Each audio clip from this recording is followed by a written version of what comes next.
Good morning. ഇപ്പോൾ സമയം പുലർച്ചെ 3 മണി. ഈ സമയമൊക്കെ ഞാൻ കണ്ടിട്ട് കുറച്ച് കാലമായിട്ടുണ്ട്. പക്ഷേ ഇന്നെൻ്റെ ബെസ്റ്റ് ഫ്രണ്ട് ചിന്നുവിൻ്റെ കല്യാണമാണ്. അപ്പോൾ പിന്നെ നേരത്തെ എണീക്കാതെ പറ്റില്ലല്ലോ. അച്ഛനാണ് എന്നെയും ചിന്നുവിനെയും റെയിൽവേ സ്റ്റേഷനിൽ കൊണ്ടാക്കി തന്നത്.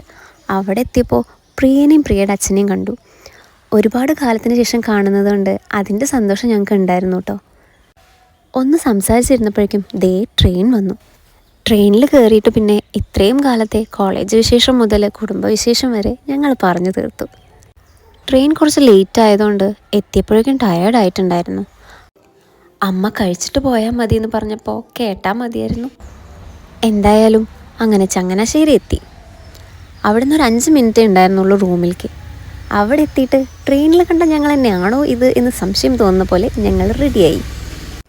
ഞങ്ങൾ 6 പേരായിരുന്നു ബെസ്റ്റ് ഫ്രണ്ട്സായിട്ട് കോളേജിലുണ്ടായിരുന്നത്. ഒരാളും കൂടെ എത്തിയിട്ടുണ്ട്, വർഷ. ഇനിയും ഒരാളും കൂടെ ഉണ്ട്, കുക്കു.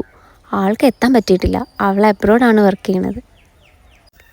ഞങ്ങൾ റെഡിയാവുന്നതിൻ്റെ തൊട്ടപ്പുറത്തെ റൂമിൽ കല്യാണപ്പെണ്ണും റെഡി ആവുന്നുണ്ടായിരുന്നു കേട്ടോ. അത് കഴിഞ്ഞ് ഞങ്ങൾ അവളെ കാണാൻ പോയി. ആദ്യം കണ്ടപ്പോൾ അവൾ പറഞ്ഞൊരു ഡയലോഗ് ഉണ്ടായിരുന്നു. നീ എന്താ ഇങ്ങനെ ഓടി നടക്കണേന്ന് ചോദിച്ചപ്പോൾ ഒന്നുമില്ല, ഞാനെന്താ ഒരു കല്യാണം കഴിച്ചിട്ട് വരികയാണെന്ന്. താലികെട്ട് അമ്പലത്തിൽ വെച്ചിട്ടായിരുന്നു കേട്ടോ. അത് കാണാൻ ഞങ്ങൾക്ക് എത്താൻ പറ്റിയിട്ടില്ല. പിന്നെ അവൾക്ക് വേണ്ടി മേടിച്ച ഗിഫ്റ്റ് കൊടുത്തു. ഞങ്ങൾ കല്യാണത്തിന് എത്തുന്നത് തന്നെ അവൾ വിചാരിച്ചിട്ടുണ്ടായിരുന്നില്ല. ഗിഫ്റ്റും കൂടെ കിട്ടിയപ്പോൾ ആൾ ശരിക്കും എക്സൈറ്റഡായി. ഇവിടെ നിന്നൊരു 10 മിനിറ്റ്സ് ഡ്രൈവ് ഉണ്ടായിരുന്നു ഓഡിറ്റോറിയത്തിലേക്ക് പോകാൻ. അവിടെ എത്തി ഒരു ജ്യൂസൊക്കെ കുടിച്ച് ചിന്നുവിൻ്റെ കോളേജിലെ കാര്യങ്ങളൊക്കെ പറഞ്ഞ് ഞങ്ങൾ അവിടെ അങ്ങനെ വെയിറ്റ് ചെയ്തിരുന്നു. അങ്ങനെ ഞങ്ങളുടെ ചിന്നുവിൻ്റെ ചെക്കൻ എത്തിക്കഴിഞ്ഞു. അവർ രണ്ടാളും ബാംഗ്ലൂർ തന്നെയാണ് വർക്ക് ചെയ്യുന്നത്. ബെസ്റ്റ് ഫ്രണ്ടിനെ തന്നെയാണ് ചിന്നു കല്യാണം കഴിക്കുന്നത്. Wishing them a happily ever after. അവിടെ ഇരുന്നപ്പോൾ ചിന്നുവിനെ ഇങ്ങനെ കല്യാണ സാരിയൊക്കെ ഉടുത്ത് കാണുന്നത് മിസ്സാവാഞ്ഞത് നന്നായി തോന്നി.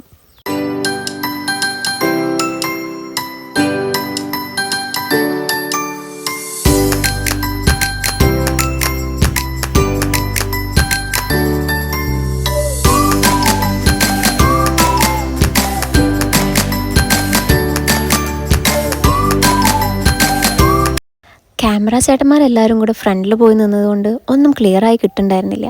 പിന്നെ ഈ ലൈവ് സ്ക്രീനിലായിരുന്നു ഞാൻ ഫുൾ വീഡിയോ എടുത്തത്.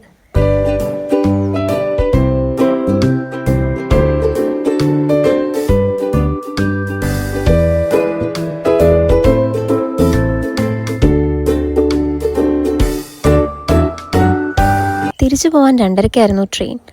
അതുകൊണ്ട് ഞങ്ങൾ വേഗം സ്റ്റേജിൽ കയറി രണ്ടാളെയും വിഷ് ചെയ്ത് പുറത്തേക്ക് ഇറങ്ങി.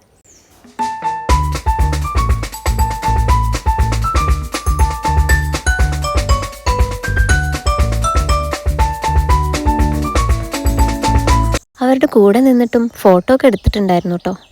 പക്ഷേ പുറത്തിറങ്ങിയതിന് ശേഷമായിരുന്നു മെയിൻ ഫോട്ടോ സെക്ഷൻ.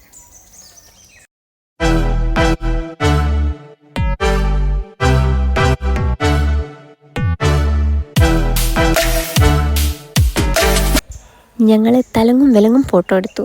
പിന്നെ വർഷ അവളുടെ ഹസ്ബൻഡിനെ കൂട്ടി വന്നത് കാരണം ഫോട്ടോ എടുത്തു തരാനും ആളുണ്ടായിരുന്നു. അത് കഴിഞ്ഞ് നേരെ സദ്യ കഴിക്കാൻ പോയി. അവിടെ പോയപ്പോൾ പിന്നെ ആശ്വാസമായി, ഒട്ടും തിരക്കുണ്ടായിരുന്നില്ല. സദ്യയുടെ കൂടെ ബോളിയും പാൽപ്പായസവും നാരങ്ങയൊക്കെയുള്ള ഒരു വേറെ ടൈപ്പ് സദ്യയായിരുന്നു.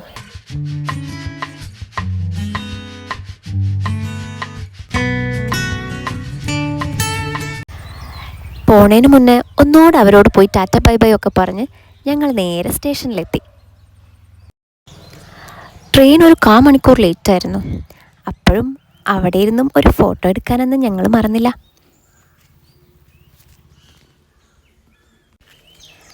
പിന്നെ തിരിച്ച് വീട്ടിലേക്ക്. ചിന്നുവിൻ്റെ കല്യാണം എന്ന് പറഞ്ഞിട്ട് എത്ര പെട്ടെന്ന് അപ്പോൾ അത് കഴിഞ്ഞേ. മോനെ അമ്മയുടെയും ചേച്ചിയുടെ അടുത്താക്കിയിട്ടാണ് ഞാൻ പോയിട്ടുണ്ടായിരുന്നത്. അതുകൊണ്ട് യാത്രയിൽ മുഴുവൻ ആ കുഞ്ഞുമുഖം എൻ്റെ മനസ്സിലുണ്ടായിരുന്നു. അവനങ്ങനെ ഒറ്റയ്ക്കാക്കിയിട്ട് ഞാൻ അധികം പോവാറില്ല. ഇതിപ്പോൾ ഇത്രയും ദൂരമായതുകൊണ്ട്, കുറുമ്പനായതുകൊണ്ട് എങ്ങനെ കൊണ്ടുപോകാനാ? ഇങ്ങനെ കുറച്ച് സമയം കൊണ്ട് ഇവനെ ഇത്രയും മിസ് ചെയ്യുന്നുണ്ടെങ്കിൽ മാസങ്ങളോളം കാണാതിരിക്കുമ്പോൾ പാവം ഏട്ടൻ എത്ര മിസ് ചെയ്യുന്നുണ്ടാവും അല്ലേ?